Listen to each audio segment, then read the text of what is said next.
keep this love in a photograph. We made these memories for ourselves, where our eyes are. ပြီးခဲ့တဲ့ပိုင်းတော့အယောင်နဲ့ပတ်သက်လို့အယောင်နဲ့ပတ်သက်တဲ့ကြပြလေးအယောင်နဲ့ပတ်သက်တဲ့ကြပြလေးအယောင်တွေကိုကျွန်တော်တို့ကမှတ်ဖို့အတွက်ကမလွယ်တာဖြစ်တဲ့အတွက်ကျွန်တော် line ပေါ်မှာတွေ့ရဆရာတယောက်ကို line ပေါ်မှာတင်ထားဆရာတယောက် TikTok မှာတင်ထားရဆရာတယောက်ကဒီကြပြလေးတင်ထားတယ်ဆရာစီကိုခွင့်တောင်းပြီးတော့ဒီကြပြလေးနဲ့ကျွန်တော်အခုလက်ရှိတင်နေတဲ့ကလေးကိုဒီကြပြလေးနဲ့ကျွန်တော်ချက်ခိုင်းလိုက်တာဆရာကိုလည်းကျေးဇူးတင်ပါတယ်သုံးခွင့်ပေးတဲ့အတွက်အဲ့ဒီအယောင်လေးရာကျတော့2 3 4 5 vanity ဆိုတာ V ပေါ့ V2 plus V3 plus V4 plus V5 plus ကခရမ်းဆိုတာကျတော့ violet တနည်းအားဖြင့် say green ပြီးရင်ဘာတော့ blue yellow ပါ2 3 4 5 vanity ရန်စိမ့်ပြဝါသည်ပြီးရင်ပေးပင့်ဘာပဲအနီလေးပေးပင့်ဆိုတာပေးပင့်ရဲ့ဘာပဲအနီလေးဆိုတာဘာပဲ rest အဲ့ဒါမန်းနှစ်3ခွန်ရေး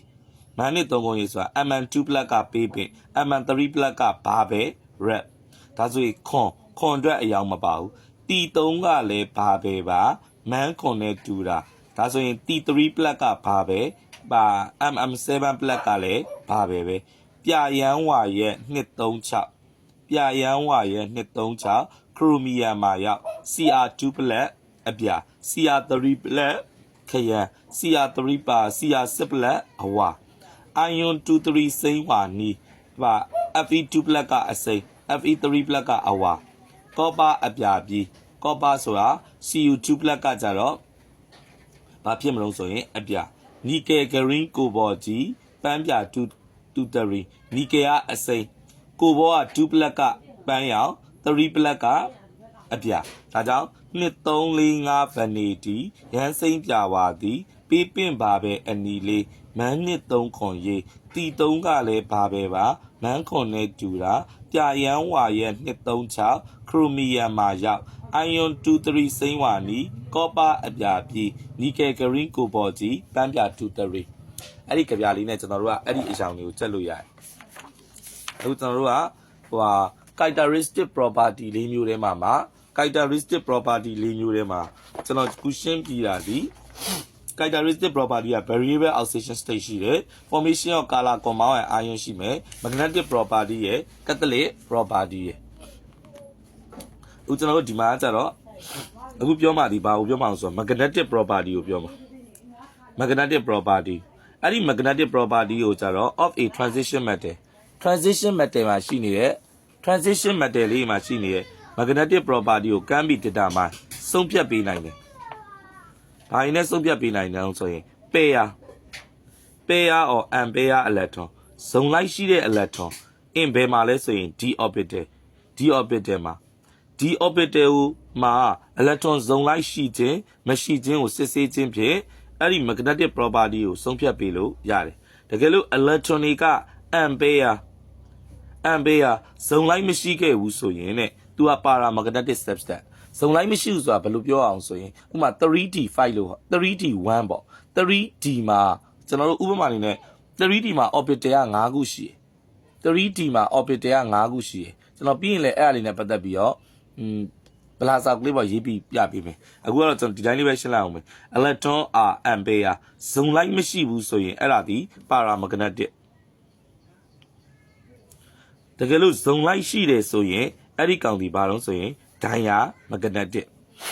ဇုံလိုက်မရှိရင် paramagnetic ဇုံလိုက်ရှိရင် diamagnetic according to the electronic configuration of 3D transition element 3D transition element တွေရဲ့ electronic configuration အရာ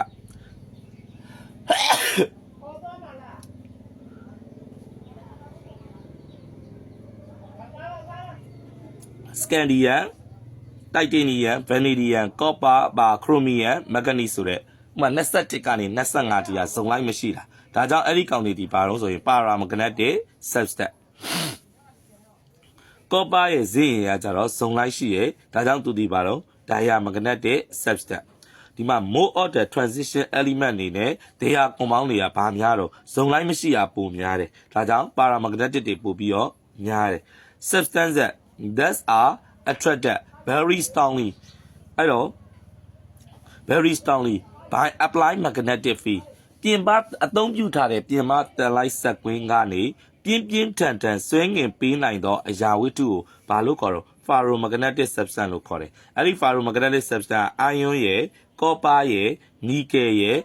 အဲ့ဒီသုံးခုဒီ ferromagnetic substance ကျွန်တော်တို့ဒီခန်းမှာက transition element က10လုံးပဲတင်တာ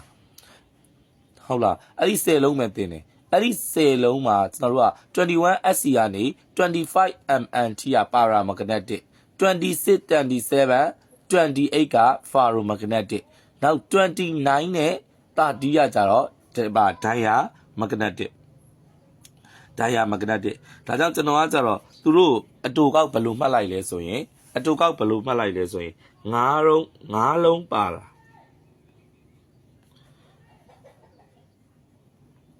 9လုံးပါလာ3လုံးဖာရို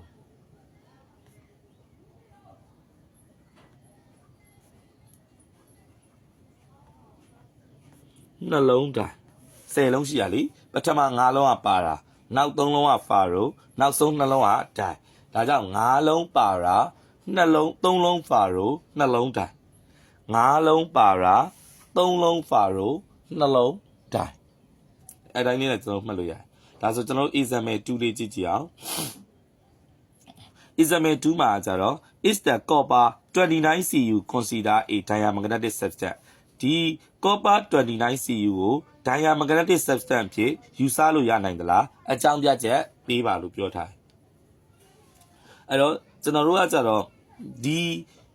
example 2ဒီ29နေရာမှာတာဒီမေးလို့လည်းရတယ်တာဒီမေးလည်းဒီရပဲဒါဆိုကျွန်တော်တို့ကအခုကျွန်တော်ကလေးတွေကိုဘယ်လိုဖြေခိုင်းတာတုံးဆိုရင်အရင်ဆုံးဘာကိုရင်ရေးလိုက်တုံးဆိုရင်ဥပမာကျွန်တော်တို့ဒီမှာအဖြေပေါ့ဒီအဖြေဒါကိုကျွန်တော်တို့က the complete electronic configuration of 29Cu ဒီလိုလေးရေးခိုင်းလိုက်တယ် the electronic configuration of 29Cu ပေါ့အဲ့တိုင်းလေးကျွန်တော်တို့ရေးလိုက်တယ်အဲ့ဒါလေကျွန်တော်တို့က equal ဆိုပြီးဆိုမဆန်ဘူးအောက်ကနေရေးလိုက် the electronic configuration the complete electronic configuration of 29Cu ဆိုရေးလိုက်ရေးပြီးသွားပြီဆိုတာ ਨੇ ကျွန်တော်တို့ကအဲ့ဒီကောင်ကို ER9 ပေါ်မှာလည်းဘာလို့လို့ရအောင်ဆိုရင်အခြေခံလို့ရတယ်သူတို့တရားဝင်ပြဋ္ဌာန်းတာကတော့ ER9 ပေါ်မှာအခြေခံပြီးရေးပါလို့ပြောရင်ရေးလိုက်ဘာမှမပြောဘူးဆိုရင်ရေးလဲရတယ်မရေးလဲရတယ်ဒါဆိုကျွန်တော်တို့ကဒီကောင်ကြီးကျွန်တော်တို့ကဒီ the complete electronic configuration 29Cu ဆိုတာကြီးကိုဒီမှာပြည့်စုံဘာလုပ်ပြီးအောင်ဆိုကျွန်တော်ရေးပြီးသွားပြီဆိုတာ ਨੇ ဒီကောင်ကြီးကမထည့်လေကျွန်တော်တို့ကရတယ် the electronic configuration of 29Cu is AR9 4s1 3d1 အဲ့ဒါမထည့်လေရတယ်နောက်တော့အပေါ်မှာကျွန်တော်တို့ဘာလုပ်ပြီးတောင်းဆိုရေးပြပြီးသားအပေါ်မှာရေးပြပြီးသားဖြစ်တဲ့အတွက်ဒါကြီးမထည့်လေရတယ်ဒါကြောင့်ကျွန်တော်ကတော့ကလေးတွေကိုဘယ်လိုမှာထားအောင်ဆိုတော့ဒီ complete electronic configuration 29Cu ဆိုပြီးဒါလေးရေးလိုက်ရေးပြီးသွားပြီဆိုတာ ਨੇ equal ဆိုပြီးတော့ဒီ AR9 လေးနဲ့ပါဆက်ပြီးရေးခိုင်းလိုက်တယ်ဒါကြောင့်ကျွန်တော်ကတော့ဒါကြီးကိုလုံးဘာလုပ်လိုက်တုံးဆိုရင်ဖြတ်လိုက်တယ်အဲ့ဒီ width နေရာမှာပါထည့်လိုက်တုံးဆိုရင် 29Cu မှာ has ရှိပါတယ် the pair electron in d orbital therefore ဒါကြောင့် is a diamagnetic substance အခုဒီမှာကြတော့is vanadium 23 we consider a paramagnetic ဒီနေရာမှာ21လဲရတယ်22လဲရတယ်23လဲရတယ်24လဲရတယ်25လဲရတယ်အဲ့ဒါဘယ်ဟာမိကျွန်တော်တို့ကဒီပုံစံတိုင်းပဲဖြေရမယ်ဒါကြောင့်လဲထိုနည်းလက်ကောင်းမဲ့ဒီအပေါ်မှာကျွန်တော်ရေးလိုက်မယ် the complete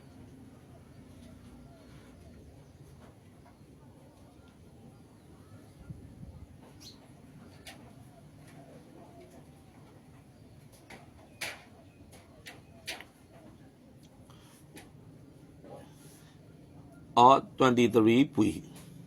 အဖြေလေးက equal ဆိုရေးလိုက်ဒါလေးရေးလိုက်ပြီးရင်သူ့အောက်မှာကျွန်တော်ကဒါကိုဖြတ်လိုက်ပြီးရင်ဒီမှာ equal ဆိုပြီး AR9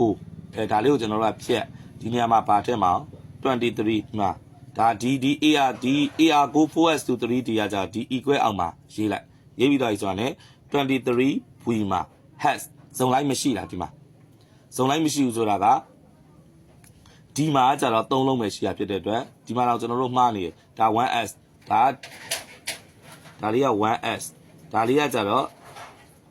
2s ဒါလေးကကျတော့ 2p ဒါလေးကကျတော့ 3s ဒါလေးက 3p 4s မှာကျတော့ဒါလေးက 4s ဒီမှာ orbital ကဘယ်နှခုရှိရမှာအောင်5ခုရှိရမှာမှားနေရ5ခု orbital 5ခုဒါဆိုဒီ orbital 5ခုမှာဒီမှာဇုံလိုက်မရှိဘူးဇုံလိုက်မရှိရဖြစ်တဲ့အတွက် A23p မှာ has the ampere electron in the orbital တရားဖို့ဒါကြောင့် is a paramagnetic substance အဲ့ဒါလေးပဲကျွန်တော်တို့ဖြည့်ပေးရတယ် catalytic property transition material are widely used ကြည်ကြဲပြည့်ပြည့်အသုံးပြုတယ်ဘယ်မှာလဲဆိုရင် industry ရဲ့စက်ရုံတွေမှာကြည်ကြဲပြည့်ပြည့်အသုံးပြုတယ် due to their catalytic property သူတို့ရဲ့ catalyst ဆိုတဲ့ပါတော့ဓာတ်ကူပစ္စည်းကုန်တတ်တဲ့အကြောင်းဒီ transition element တွေကိုစက်ရုံ level တွေမှာစက်ရုံတွေမှာကြည်ကြဲပြည့်ပြည့်ဘာလို့ကြောက်ဆိုအသုံးပြုကြတယ် many transition element and they are compound as the good catalyst သူတို့ဒီကောင်းတဲ့ catalyst အနေနဲ့ကောင်းတဲ့ catalyst တစ်ခုအဖြစ်ဘာလို့ပြင်နိုင်တော့လှုပ်ဆောင်ပေးနိုင်တယ်။ဘာအတွက်လဲ specific reaction သတ်မှတ်ထားတဲ့ reaction အတွက်ဒီမှာတော့ titanium 4 chloride TiCl4 က issue ဘာထုတ်တဲ့နေရာမှာအသုံးပြုတော့ high density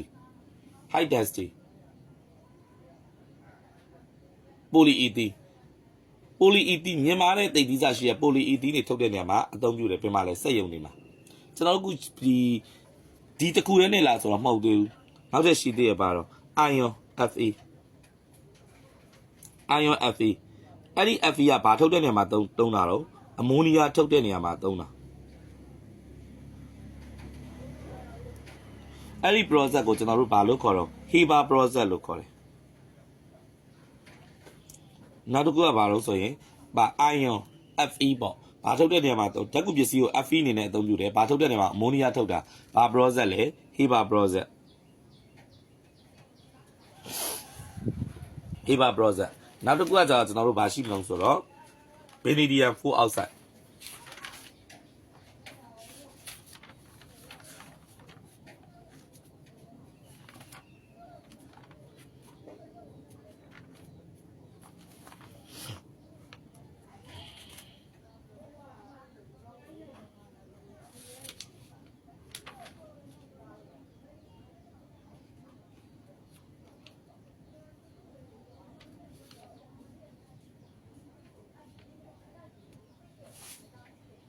sorry vanadium 5 oxide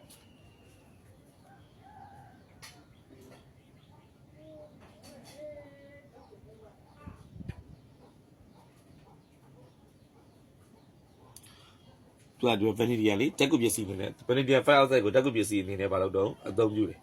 သူကဘာထုတ်တဲ့နေရာမှာအသုံးပြုအောင်ဆိုရင် sulfur trioxide ထုတ်တဲ့နေရာမှာအသုံးပြုတယ်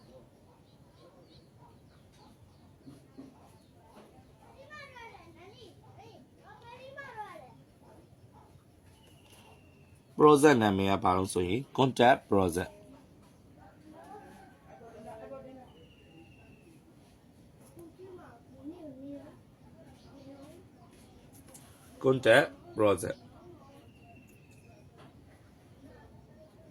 နောက်တစ်ခုကကြတော့ manganese 4 oxide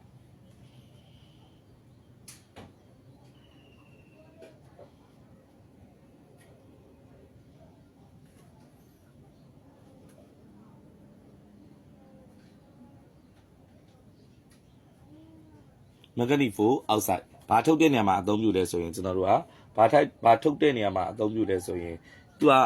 ဒီ process နာမည်ကတော့သူကမရှိဘူး hydrogen peroxide ကနေ oxygen ထုတ်တဲ့နေရာမှာအသုံးပြုတယ် from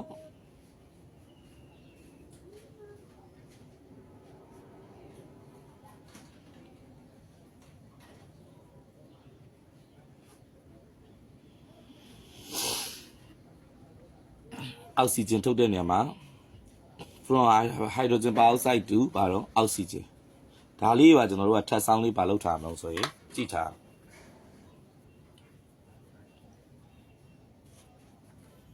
ဒီဟာဖြည့်ပုံပြင်းနည်းတွေကလည်းဒီတိုင်းဖြည့်လို့လည်းရပပတုံဆိုရင်ရတယ်နောက်တစ်ပိုင်းကြာမှာကျွန်တော် review review question လေးပြပြပေးရအောင်